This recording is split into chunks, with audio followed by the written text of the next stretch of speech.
The Last Word with Matt Cooper. Today FM. It all happens here. But it's time for the week in trending, and we'll be going through all the stories that went viral this week. Delighted to be joined in studio by Breda Brown from Unique Media, and on the phone we have Owen Tomas McDermott from the Communications Clinic. Evening, folks. Hi, Ian. How are you?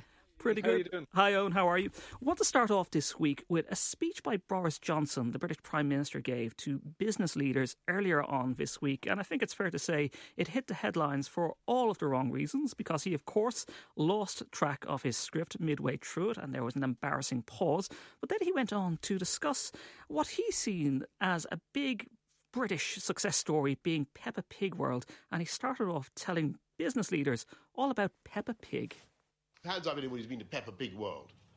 It's fantastic. I was a bit hazy what I would find at Peppa Pig World, but I loved it. And Peppa Pig World is very much my kind of place. It has very safe streets, discipline in schools, heavy emphasis on new mass transit systems, I notice, even if they're a bit stereotypical about Daddy Pig. In your speech to the CBI, you lost your notes, you lost your place, you went off on a tangent about Peppa Pig. Frankly, is everything okay? I think that people got the vast majority of the points I wanted to make, and I thought it went over well. Boris Johnson certainly thought it went over well. Not too many other people did, because he was also asked in the House of Commons whether he was okay having made that speech. Breda Brown from Unique Media, you advise clients all the time about speaking engagements and some of the anecdotes they should throw in. Would you tell a client, a big company, to start making a speech about Peppa Pig? No, if you watch the video, which is quite interesting, you can see he absolutely does lose his way in the middle of the speech. He's going through the pages, obviously trying to find what it is that he wants to say. And the pause is there, and he kept saying, "Forgive me, forgive me, forgive me," as he was going through it. And you're crunching your fingers in your mouth at the time going, oh my God, what is going on here? He then segued into Peppa Pig. It was nearly like it was the first thing that came to his mind, because he'd been there the day before, essentially. I mean, look, at the end of the day, if you do try and lose your way, it's probably best to nearly look up from the notes and try and focus and take some stuff from memory, as opposed to what he did, going through a number of notes, trying to find his way back. He did eventually, but he just came across as bumbling Boris, which is exactly where he got his nickname from. Guys, I have to jump in. I actually disagree with both of you.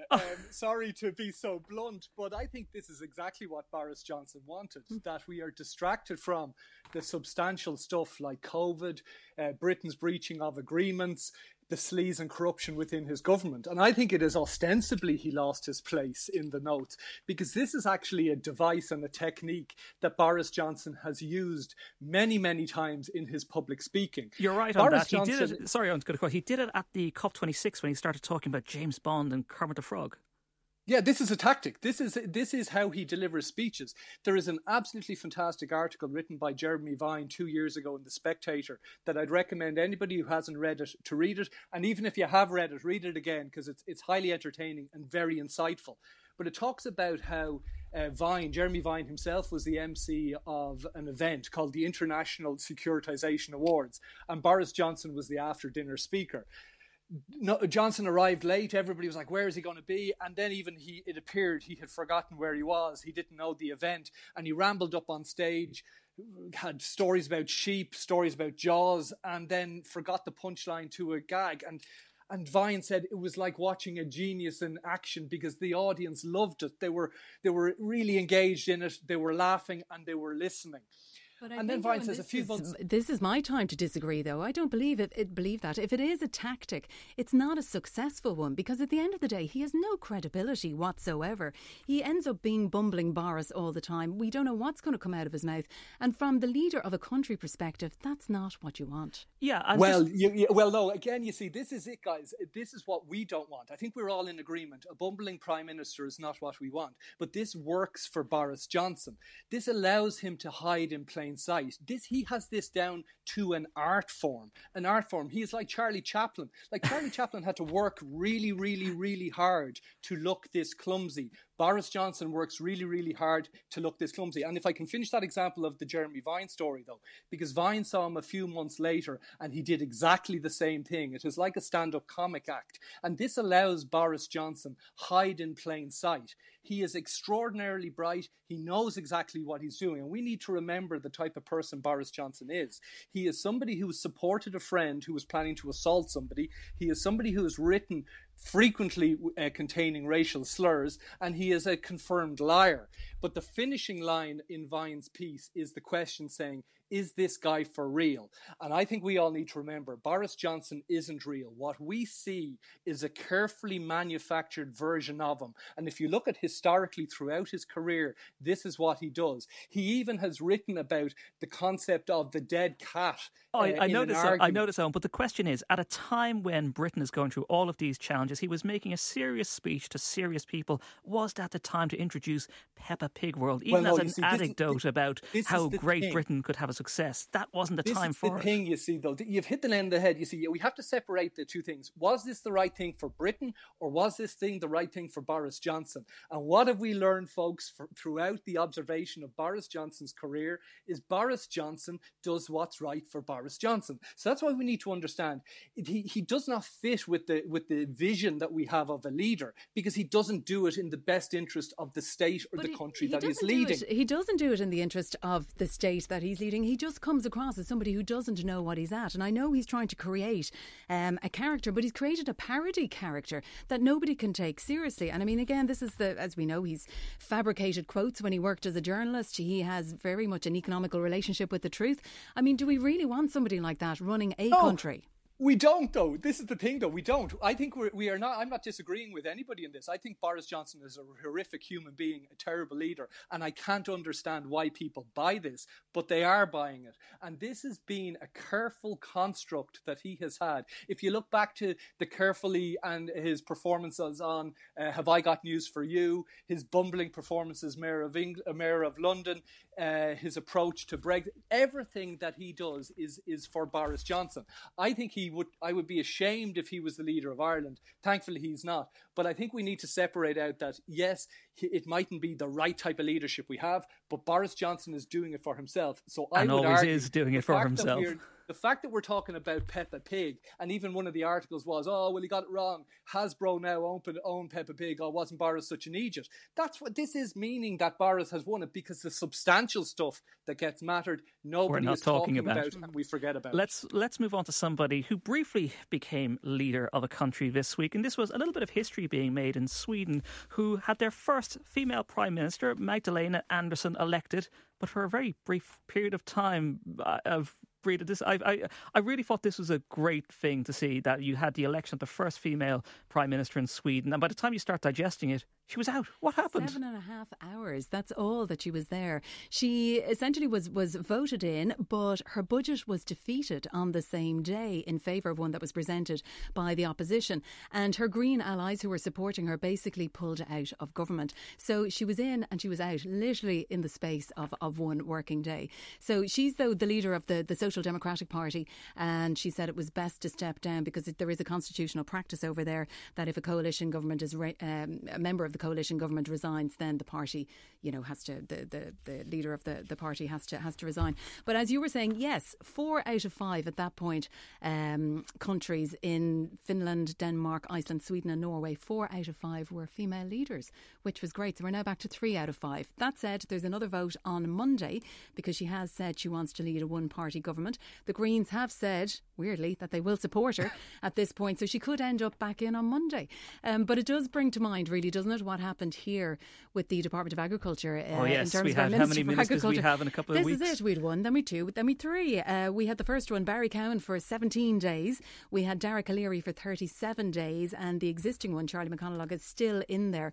But 7.5 hours now as Prime Minister really does not even enough time to write a history, not even time to write an article, never mind a history of it. I want to go to the UK again, and this is a story about a British politician called Nick Fletcher, who was speaking during the week about the lack of positive male role models and complaining that lots of TV shows and films are being recast with women in lead roles and that men have nobody to look up to. Let's have a listen to what he had to say. everywhere, not at least within the cultural sphere, there seems to be a call from a tiny yet very vocal minority that every male character or good role model must have a female replacement. One only needs to look at the discussion surrounding who will play the next James Bond. And it's not just James Bond. In recent years, we have seen Doctor Who, Ghostbusters, Luke Skywalker, The Equalizer, all replaced by women. And men are left with the Craze and Tommy Shelby. Is there any wonder we are seeing so many young men committing crime? Owen Tomas McDermott, listening to him there, you get the sense, or you could get the sense, that this is somebody who is an absolute dinosaur when it comes to modern role models, and not only that, but the role women should be having these days about getting to play all of those great roles. And out there, he's saying, hang on a minute, men have nobody to look up to. I know, it's completely idiotic, isn't it? Like, I think back to my own teens when I used to reflect on moments of challenge and think, gosh, what would Egon do from the Ghostbusters? Like, that just doesn't happen. And the idea that James Bond would be any sort of role model anyway, like, he goes around killing people, murdering people, breaking their necks, philandering across the planet. And just because, again, you're looking at him going, oh, that's a dude, I'm not going to rob grannies, that doesn't make sense either. And so this idea that their lack of men playing roles that have been traditionally played by men is bizarre. And I think if you look, though, at somebody who is a wonderful Englishman and a role model who is doing something for their community, like Marcus Rashford, for example. Rashford did a wonderful thing and had the push on free school meals.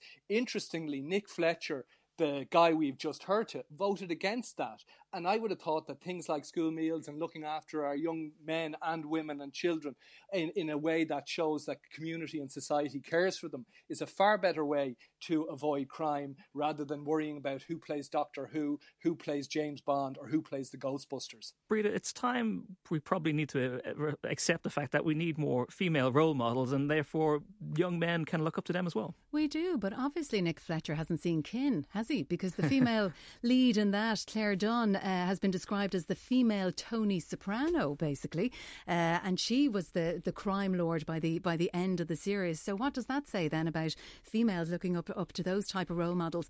No, Fletcher came out afterwards and he said his nuanced point had been misconstrued. And then this goes back to what we were talking about with Boris. More clarity, be more clear in what you're trying to say. If you have a point to make, well then make it, unless, as Owen was saying earlier on, he was purposely trying to muddy the waters in terms of trying to get publicity. Owen, I just want to put a point to you about what some of the comments he made there, and it's a thing that I was just thinking about today, listening to that clip and reading some of the comments about it. Are people like Nick Fletcher missing the point that many people have moved on now, and that we're quite happy to be accepting that there are changes happening in society, and that he's the one with the problem? Oh yeah, totally. Like I would have no doubt that Nick Fletcher is the person with the problem. But like Nick Fletcher is an epitome of what has happened to British politics. He's a right-wing hack who has no insight and can provide no insight, and that's patently clear from this speech that he gave. And I would, for example, if you look at Star Wars, something that I am a particular fan of, and you look at Rey as the core character in the most recent who was trilogy, absolutely steam-sealing in everything. Absolutely amazing. And you think, everybody can engage in that. And my son, who's a fan of it too, never at one point ever felt that it was missing a male character in that position. So Nick Fletcher and his ilk, which we are seeing in Britain, thankfully we don't see too many of them here in Ireland, and we see them in the States. The less airtime that we can give them, the better. Actually, let's go to the United States, because Fox Nation, which is the streaming service of Fox News, had its National Patriot Awards during the week. Now, I'm pretty sure most of you can probably guess what this sounded like, but let's hear how Fox host, the big Fox anchors, describe people out there. In the other Hollywood, fawning reporters ask kale-eating celebrities, "Who are you wearing this evening?" Well, at the Patriot Awards, we show them. Oh, I see you in the fifth row with 3 masks. Oh, Dr. Fauci, thank you for coming. We were not going to let Florida descend into a Faucian dystopia. America, as I like to put it, is simply the awesomest. And I have a pro tip. If you don't love it, you can always leave it. That just sounds like a parody Breda Brown of Fox News, doesn't it? Totally, doesn't it? As soon as I heard it, I was like, oh, what is this? Is this somebody taking it off, or is it actually the show itself? And this is what a lot of people were saying, that it's a miracle that The Onion is still in business when this is actually real life, and it's true. It's just strange how Fox News has become even a caricature of itself. You see Tucker Carlson, the main anchor, the interview he carried out with Kyle Rittenhouse, who was acquitted last Friday. Has Fox News really just lost a plot in the last few months, even compared to the way it was in recent years? I feel like it's lost its way because in terms of perception, my perception at the moment is no matter what I see on it, I assume it's either, made up or not true, essentially. And everything is just elevated to a sense of nearly parody. So I don't know. It'll be interesting to see where it goes over the next while. But again, the Americans love it. They tune in their droves. Owen Tomas McDermott, listening to that, would you be... Like, I know we do tend to slag off the Americans on this side of the Atlantic, but they've just become so outrageous. Well, you see, it depends which Americans we're talking about. You see, and this is the thing with Fox. We are talking about the Fox right, and so therefore, what we expect for our liberal left wingers is to say this is all daft, this is all terrible, and this is fierce idiocy and naivety. Whereas you see, Fox Nation know again who they're selling to, they know what they're doing, and they're selling an audience what they want. Like if you take Tucker Carlson as an example, Tucker Carlson is a smart guy, and when he initially came on the circuit, he began to model himself initially on the conservative intellectual William Buckley, who was far more reserved, far more thoughtful. But then Tucker Carlson realised what was selling, which is this florid right-wing assertions and quasi-racist stuff that we then get fed because it's being bought. But it is another example why media needs to be regulated. As we know, like the US media was deregulated back in 1996, but the good old days and the old style of it, we used to have that single source with both sides discussing it. So there would always have been the left and the right talking to each other. But then when the deregulation came, it cut a line right through that. And we end up with the right talking to the right, which is Fox Nation and Fox News, and then the left talking to the left. So we have to hope that Ireland maintains a regulated media. Otherwise, and you would hope to God we wouldn't, we end up with such a polarised media where the left will go, look at those idiots on Fox, but similarly the right will say, look at those idiots on MSNBC. It is absolutely astonishing. It is worthwhile looking at some of those clips that they put out the other evening. Breda, I want to turn to you. Richard Littlejohn, which is, of course, a well-known columnist in the UK, he has been writing in his column in the Mail that there are people out there, he calls them snowflakes, that won't go back to the office.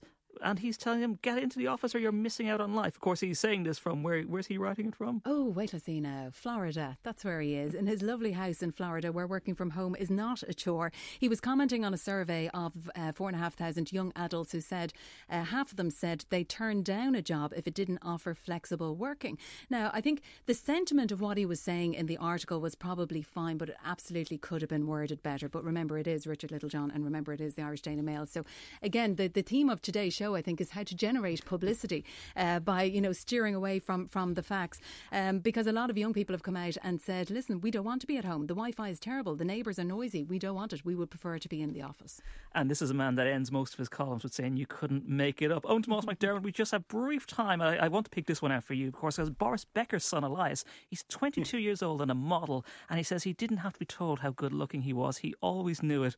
You'd be echoing those sentiments, wouldn't you? Well, Elias Becker, I'm reminded of that phrase that says every successful generation destroys the two after it. And the big challenge that the rich and successful have is raising children who are decent, nice, grounded and modest. And the Beckers obviously failed to do this because Elias has a great strength in his own opinion. But that idea, though, that actually that wealthy people have that opportunity to protect their children. But what I think we can learn from the Elias Becker example, even Chet Hanks, if you don't know who Chet Hanks is, look into him. He's Tom Hanks' son, a total fool, a total idiot, is that really rich people can protect all of their children from almost all aspects of life, except they can't protect them from themselves. Okay, Owen Tomas McDermott and Breda Brown, thank you very much. The Last Word with Matt Cooper. Weekdays from 4:30. Today